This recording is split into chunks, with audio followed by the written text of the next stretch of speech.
साथियों नमस्कार। साथियों, जैसा कि आप जानते हैं कि प्रधानमंत्री मोदी चाइना गए हुए हैं और इस समय दोनों ही देश एक दूसरे के साथ बहुत अच्छे संबंध दिखा रहे हैं, कई मामलों पर साथ आ रहे हैं, कई ऐसी दुविधाएं थी जिनका हल निकाल रहे हैं। ऐसी स्थिति में अमेरिका तो परेशान है ही, भारत में भी रह रहे कुछ लोगों को ऐसा लग रहा है कि भारत चाइना के इतना नज़दीक क्यों जा रहा है, भारत चाइना पर भरोसा क्यों कर रहा है। चाइना तो पाकिस्तान की मदद करता है, चाइना पाकिस्तान को हथियार देता है, इंटेलिजेंस देता है, चाइना हमारे बॉर्डर पर आकर के एग्रेशन दिखाता है, चाइना हमारे अरुणाचल प्रदेश के जिलों के नाम बदल करके ये बताने की कोशिश करता है कि अरुणाचल उसका है, चाइना समय समय पर लद्दाख में आकर के एग्रेशन दिखाता है। बावजूद उसके हम चाइना के साथ संबंध अच्छे कर रहे हैं, बेहतरी की ओर जा रहे हैं। ऐसा क्यों? तो ऐसी स्थिति में हमें यह पता होना चाहिए कि देखिए, जियोपॉलिटिक्स में कोई भी परमानेंट दोस्त नहीं होता, कोई भी परमानेंट दुश्मन नहीं होता। जो कुछ होता है वो हित होते हैं, प्रॉफिट होते हैं, नेशनल इंटरेस्ट होता है, देश हित क्या है वो देखा जाता है। भारत के लिहाज से भारत सभी देशों के साथ संबंध बनाता है कि भारत को किस में फायदा है और भारत किस तरह से अपने देशवासियों को प्रोग्रेसिव रास्ते पर आगे लेकर के जा सकता है, इस बेसिस पर। दूसरा, भारत जो रिलेशंस बनाता है देशों के साथ या देशों के साथ जुगलबंदी करता है, वो करता है मुद्दों पर। जब भारत को लगता है कि इस मुद्दे पर यह देश गलत है तो भारत साफ साफ कहता है कि आप गलत हो, और जब सही है तो भारत साफ साफ कहता है आप सही हो। ये बात तो हमें पता होनी चाहिए। दूसरा, रही बात चाइना की, तो कई लोग इतना ज़्यादा नेगेटिवली सोचने लगे हैं कि उन्हें लगता है कि जो कुछ कर रहा है वो चाइना ही कर रहा है। देखिए, भारत ने पिछले 10 साल में ऐसे कई कदम उठाए हैं जिससे जियोपॉलिटिक्स में इतना ज़्यादा बदलाव आ गया है कि आज के 10-12 साल पहले जिस तरह से हम जियोपॉलिटिक्स को देखते थे वो अब वैसे नहीं देखी जा सकती। फॉर एग्जाम्पल, आप जानते होंगे कि प्रधानमंत्री मोदी जो इस वक्त चाइना में गए हुए हैं, ये पिछले 7 साल में उनकी पहली यात्रा है। यानी पिछले 7 साल से प्रधानमंत्री मोदी इस चीज़ का इंतजाम कर रहे थे कि चाइना से कल को संबंध अच्छे करने पड़े या किसी बात पर उसके साथ तालमेल बिठाना पड़े तो हमारे पास इतनी बैकिंग होनी चाहिए कि हम अपनी तरफ से बार्गेन कर सकें। तो साहब, बैकिंग हमने कैसे करी वो देखिए। अभी देखो, सबसे पहले मुद्दों पर बात करते हैं। चाइना को सबसे ज़्यादा डर क्या सता रहा है कि उसका मार्केट प्रभावित ना हो जाए। अमेरिका टैरिफ लगा रहा है, धीरे धीरे अमेरिका कब किस पे कितने टैरिफ लगा दे, कौन सी सप्लाई कहाँ से बंद करवा दे, कुछ पता नहीं। तो इतने अस्थिर बाजार में जहाँ पर कल का कोई भरोसा नहीं क्या हो जाए, चाइना को एक ऐसे देश की ज़रूरत है जो एक अच्छा खासा मार्केट हो। चाइना जिस लेवल पर प्रोडक्शन करता है उसे चाहिए एक ऐसा देश जहाँ पर अच्छे संबंध होने के कारण अगर वो अपना माल बेच दे तो उसे किसी और की तरफ देखना ना पड़े। वो है भारत। भारत और चाइना दोनों को मिला दो तो 300 करोड़ लोग हैं। ये दो ही देश आपस में माल बना भी सकते हैं और कंज्यूम भी कर सकते हैं। हमारा और चाइना का जो द्विपक्षीय व्यापार है वो आपको पता है कि 120 बिलियन डॉलर के आसपास रहता है। तो इसमें भी भारत को घाटा रहता है। भारत मंगवाता ज़्यादा है अपने पास, चाइना को बेचता कम है। लगभग 99 बिलियन डॉलर का ट्रेड डेफिसिट है हम दोनों देशों के बीच में। तो चाइना बनाने में, प्रोडक्ट बनाने में अभी बहुत आगे, दुनिया में नंबर 1 है। भारत कंज्यूम करने में नंबर 1 है। कंज्यूम चाइना भी कर रहा है, भारत भी कर रहा है उसके अलावा। तो चाइना को भारत की ऐसे ज़रूरत है। तो क्या भारत ऐसे काम आ जाएगा चाइना के? नहीं आएगा। अब हमको भी ज़रूरत है कि मैन्युफैक्चरिंग हब बने। धीरे धीरे हमको भी चाहिए कि हमारे इंडस्ट्रीज लगें, हमारा माल भी बाहर बिके। तो हमने चाइना से जो ये संबंध बेहतर करने का निश्चय किया है, ये संबंध बिजनेस के बेसिस पर किया है। क्योंकि मैंने आपको पहले ही बताया है कि ट्रंप सिर्फ बिजनेस सोच रहा है, चाइना भी सिर्फ बिजनेस सोच रहा है। तो हम बिजनेस क्यों ना सोचें? हम भावनात्मक पहलू को ही हमेशा क्यों पकड़ लेते हैं? हम ये क्यों सोच लेते हैं कि बॉर्डर इशू है तो अब तो कुछ हो ही नहीं सकता? भाई, बॉर्डर इशू को भी हम सुलझाएंगे, नो डाउट, लेकिन पहले बिजनेस को तो मजबूत करें।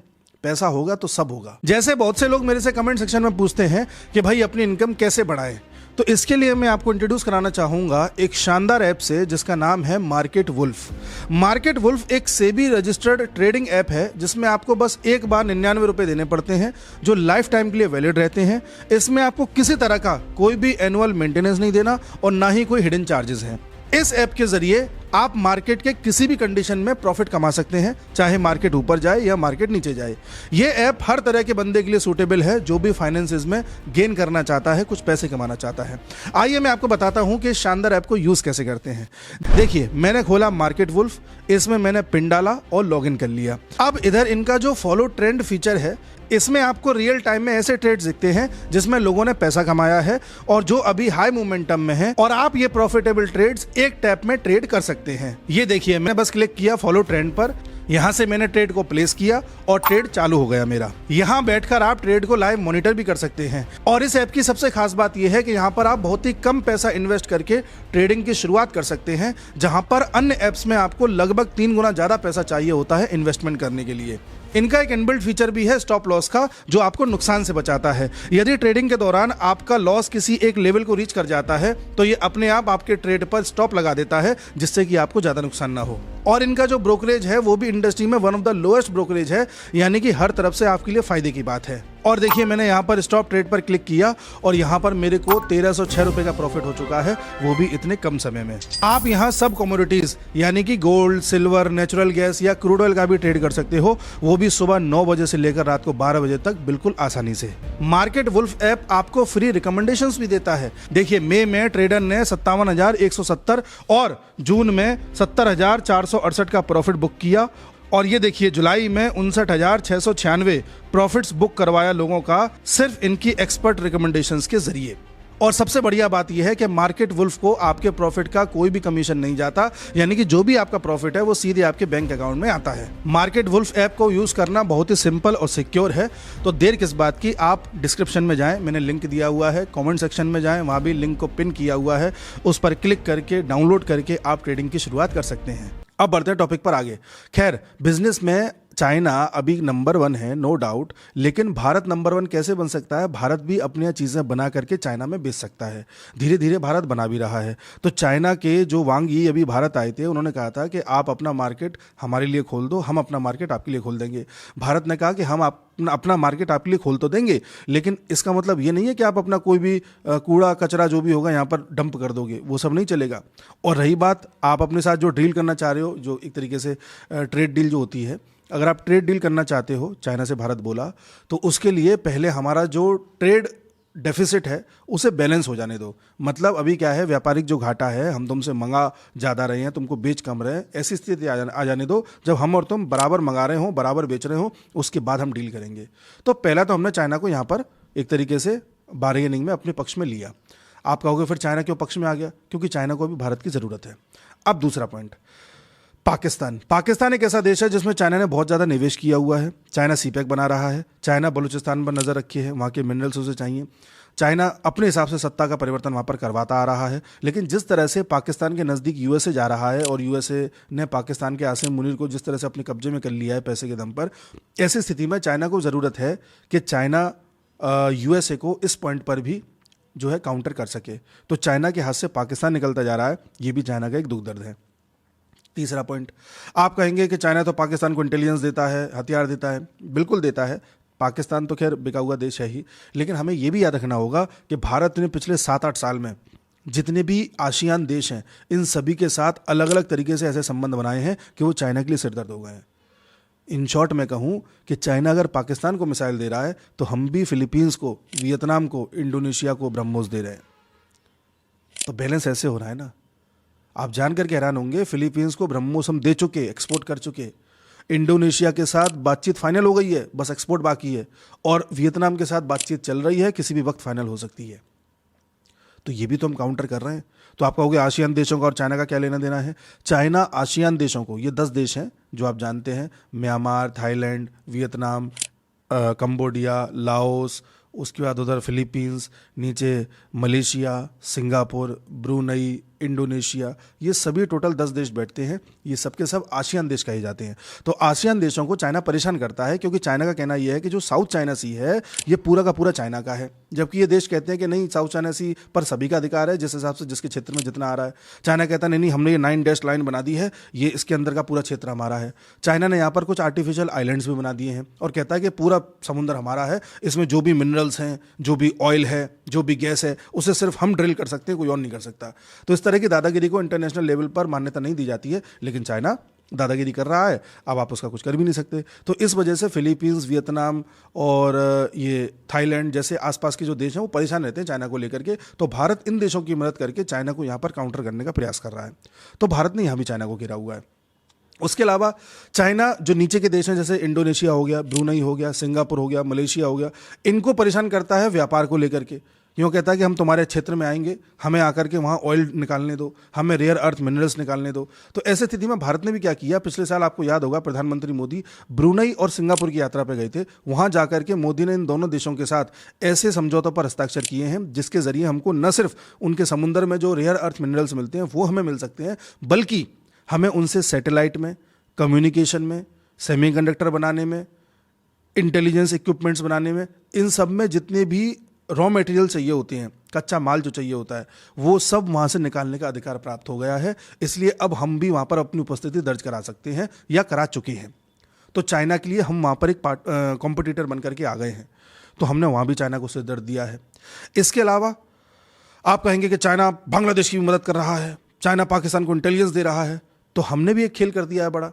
चाइना क्या कर रहा था, इधर बांग्लादेश की मदद कर रहा था, उधर म्यांमार की मदद कर रहा था, और दोनों के जरिए हमारे नॉर्थ ईस्ट को डिस्टेबल करने की कोशिश कर रहा था, इंस्टेबिलिटी क्रिएट करने की कोशिश कर रहा था। आपको पता है मणिपुर का इशू पता है, मिजोरम का पता है, और मैंने समय समय पर बताया है कि मणिपुर में न सिर्फ चाइना बल्कि यूएस से ज़्यादा इंटरेस्टेड था। चाइना के भी इंटरेस्ट थे। देखो कुछ देश ऐसे हैं जहाँ पर चाइना और यूएस दोनों इंटरेस्टेड हैं, जैसे पाकिस्तान हो गया, बांग्लादेश हो गया, हमारा नॉर्थ ईस्ट हो गया। नॉर्थ ईस्ट तो हमारा क्षेत्र है, खैर देश नहीं है, क्षेत्र है। म्यांमार हो गया। इन सभी क्षेत्रों में या देशों में चाइना और यूएसए दोनों इंटरेस्टेड रहते हैं। यूएसए में क्या होता है, सत्ता परिवर्तन होने पर इंटरेस्ट खत्म हो जाता है, फिर वो वाली सत्ता आ जाती है तो फिर इंटरेस्ट जाग जाता है। तो वहाँ सत्ता का खेल है। तो म्यांमार में चाइना लंबे समय से जो कचिन प्रोविंस है म्यांमार का, वहाँ से रेयर अर्थ मिनरल्स निकाल रहा था। हमने क्या किया, वहाँ पर धीरे धीरे कुछ ऐसे ग्रुप्स तैयार कर दिए जो चाइना की जितनी भी वहाँ पर कंपनीज थी उनको ठीक से काम नहीं करने दे रहे थे। बाद में वहाँ पर जो कचिन इंडिपेंडेंस ऑर्गेनाइजेशन है, जो उसको एक अलग देश बनाने की मांग कर रही है लंबे समय से, हमने उसको मदद करने की कोशिश करी। और जो पहले कचिन इंडिपेंडेंस ऑर्गेनाइजेशन KIO जो पूरी तरह से चाइना के पक्ष में रहती थी, उसके 2 फाड़ हमने करवा दिए। ये मैंने एक वीडियो में आपको बताया था। 2 फाड़ करवा करके उसको हमने वहाँ पर कमज़ोर कर दिया, जिससे उसका जो व्यापार चाइना के साथ हो रहा था कचिन प्रोविंस का म्यांमार में, वो व्यापार 89% तक ठप पड़ गया रेयर अर्थ मिनरल्स का, और वो भारत के साथ होने लगा। साथ ही कचिन इंडिपेंडेंस ऑर्गेनाइजेशन का जो एक पार्ट है उसको हमने कैसे भी करके मिलवाया, एक तरीके से एग्रीमेंट करवाया। नीचे आपको पता होगा जहाँ से रोहिंग्यास हमारे यहाँ आते हैं, रखाइन प्रोविंस है, रखाइन में अराकान आर्मी है। अराकान आर्मी के साथ KIO का हमने एक समझौता करवाया, दोनों में एक अंडरस्टैंडिंग क्रिएट करवाई, और इसके माध्यम से अराकान आर्मी, आपको याद होगा, बांग्लादेश में साउथ की तरफ से घुसने का प्रयास कर रही थी और बांग्लादेश को सरदर्द दे रही थी। तो हमने इस स्टेप से न सिर्फ म्यांमार में चाइना की उपस्थिति को कमजोर किया, बल्कि जो बांग्लादेश का चाइना सहारा लेना चाह रहा था उसको भी हमने साउथ से परेशान करने का प्रयास लगातार किया। इसलिए बार बार बांग्लादेश कह रहा था कि बे ऑफ बंगाल के गार्जियन हम हैं। तो बे ऑफ बंगाल का नाम क्यों लेता था? क्योंकि हम वहीं से उसको परेशान कर रहे थे। साथ ही वहाँ की जो अराकान आर्मी है, उन्होंने अपनी एक पार्टी बनाई हुई है, अराकान नेशनलिस्ट पार्टी। इसका म्यांमार की मिलिट्री के साथ एक मतभेद चल रहा था लंबे समय से, उसको भी हमने रिजॉल्व किया था पिछले 7-8 साल में, और रिजॉल्व होने के बाद अब वहाँ पर थोड़ी सी न्यूट्रल स्थिति है। तो कहने का तात्पर्य है कि म्यांमार की जो इंटरनल दिक्कतें थी, जो आपस में लोग लड़ रहे थे म्यांमार में, वहाँ की मिलिट्री लड़ रही है किसी और पार्टी से, पॉलिटिकल पार्टी किसी और पार्टी से लड़ रही है, हमने इसको मिनिमम किया। यानी म्यांमार को ये बताया कि हम तुम्हारे यहाँ की समस्या सॉल्व कर सकते हैं। फिर वहाँ पर एक समस्या ऐसी थी जो चाइना के पक्ष में जा चुकी थी, उसको हमने 2 फाड़ कर दिए, तो चाइना को उधर से हमने काउंटर करने की कोशिश करी। तो इस प्रकार से चाइना को म्यांमार और बांग्लादेश में भी हम काउंटर कर रहे हैं, और वहाँ भी उसके लिए सिरदर्द बने हुए हैं। ठीक है साहब। ताइवान से हमारे संबंध किस प्रकार के हैं, किसी से छुपे नहीं हैं। चाइना उधर से भी एक उसमें रहता है टेंशन में कि पता नहीं चाइना ताइवान को लेकर के भारत का क्या रुख रहेगा। तो कहने का तात्पर्य ये है कि केवल चाइना हमको परेशान कर पा रहा है, या वो इंटेलिजेंस पाकिस्तान को दे रहा है, या बांग्लादेश को दे रहा है, ऐसा नहीं है। ये वेस्टर्न मीडिया आपको दिखाता है, ये दिखाने के लिए कि हम कमजोर हैं, देखो वही सब कुछ कर रहा है। हम भी चाइना को हर तरफ से दबा रहे हैं, अच्छे से दबा रहे हैं, और चाइना को पता है कि वो हमसे सीधे बढ़ नहीं सकता, क्योंकि चाइना हमारा एक डेमोन्स्ट्रेशन दिख चुका है, और ये उसने देख लिया था अभी ऑपरेशन सिंदूर में। और उससे पहले भी आपको याद होगा 2022 में ब्रह्मोस मिसाइल गलती से चल के पाकिस्तान चली गई थी, और पाकिस्तान उसे पकड़ भी नहीं पाया था, डिटेक्ट भी नहीं कर पाया था। और बाद में हमने कहा कि भाई तुम्हारे यहाँ एक गलती से हमारी मिसाइल चली गई है, जरा देख लेना। और जबकि पाकिस्तान के पास S-300 था, जो कि चाइना का एंटी मिसाइल डिफेंस सिस्टम है, वो भी नहीं पकड़ पाया उसे। तो चाइना वहीं से भाग गया था कि भारत की जो डिफेंस कैपेबिलिटीज़ हैं बहुत मजबूत हो चुकी हैं, और ऐसी स्थिति में हमें जो है थोड़ा सोच समझ के चलना चाहिए। तो हम हर तरफ से चाइना को काउंटर कर रहे हैं। आगे सुनिए, अरुणाचल प्रदेश के डिस्ट्रिक्ट के नाम बदल देता है समय समय पे चाइना। तो डिस्ट्रिक्ट के नाम वो बदलता है, तो आपने सुना होगा भी, शायद 1-2 महीने पहले की बात है, अरुणाचल के जो CM हैं उन्होंने अपनी तरफ से बयान दिया कि भाई ऐसा है कि तिब्बत भी किसी ज़माने में चाइना का पार्ट नहीं था। मतलब तिब्बत को लेकर के उन्होंने एक मुद्दा उठा दिया था। तो ऐसा तिब्बत का मुद्दा भारत के किसी CM द्वारा उठाया जाए, ऐसा पहली बार हुआ था। तो चाइना को ये भी पता है कि अगर हम ज़्यादा अरुणाचल में दखलंदाजी देंगे या नाम बदलेंगे तो उधर से भी फिर तिब्बत की आवाज़ें उठने लग जाएंगी। आप समझ रहे बात को? तो भारत चाइना के हर वार का, चाहे मौखिक हो, चाहे उनके यहाँ पेपर्स में किया गया हो, या इंटेलिजेंस देना हो, या हथियार देना हो, हर चीज़ का काउंटर हम कर रहे हैं। वो पाकिस्तान और बांग्लादेश या म्यांमार में कर सकता था, 3 ही देश थे उसके पास, हमने आसियान के 10 देश पकड़ रखे हैं। इधर म्यांमार तो हमने बता ही दिया आपको, बांग्लादेश भी अब चुप पड़ गया। आप देखो लंबे समय से बांग्लादेश कुछ नहीं बोल रहा है। तो सीन कुछ ऐसा है साहब। तो भारत ने चाइना को हर तरफ से काउंटर किया हुआ। अब चाइना को यह पता है कि हम भारत से डायरेक्टली लड़ेंगे, कोई मतलब नहीं निकलेगा। चाइना 2020 से 2024 तक गलवान में खड़ा रहा, कोई मतलब नहीं निकला। वो खड़ा रहा, हमारी फौज भी खड़ी रही। और आपने सुना भी होगा कि एक क्लैश हुआ था 2020 में, जिसमें हमारे कुछ सैनिक शहीद हुए थे। उससे कम 5 गुना ज़्यादा हमने चाइना के सैनिक मार दिए थे। तो चाइना को ये भी पता है कि हमारे सैनिक कितने बहादुर हैं। तो ऐसी स्थिति में एक वो वाली बात होती है कि तुम्हारा तराजू भी वही है, हमारा तराजू भी वही है, तो एक बैलेंस करके अब बात करी जा सकती है।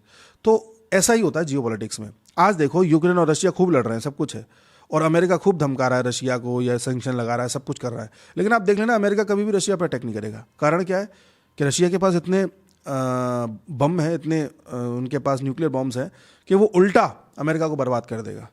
तो आपके पास अगर हथियार हैं, बॉम्ब हैं, या जो कुछ भी है, तो वो हथियार न सिर्फ आपको युद्ध में सहायता देते हैं, बल्कि शांति स्थापित करने में भी ज़रूरी होते हैं।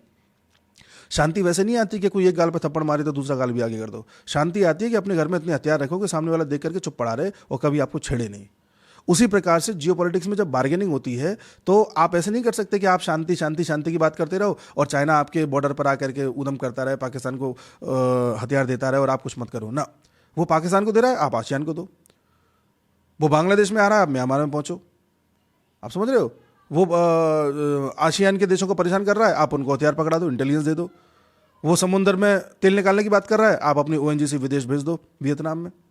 वो ब्रूनेई सिंगापुर के पास रेयर अर्थ मिनरल खोज रहा है, आप पहले ही जाके डील करिए आओ। तो जब आप भी दिखा दोगे ना कि हम भी बेटा तेरे साथ साथ चल रहे हैं, तो डाल डाल में पात पात, तब वो समझेगा कि यार अब तो इससे बात कर लेनी चाहिए। तब हमने चाइना को इस लेवल पर ले आए हैं कि चाइना को अब हमसे बात करनी पड़ेगी, और उसे यह भी पता है कि बात नहीं भी करेगा तो हमें कोई फर्क नहीं पड़ना, हमने अपना ट्रेड डाइवर्ट कर रखा है।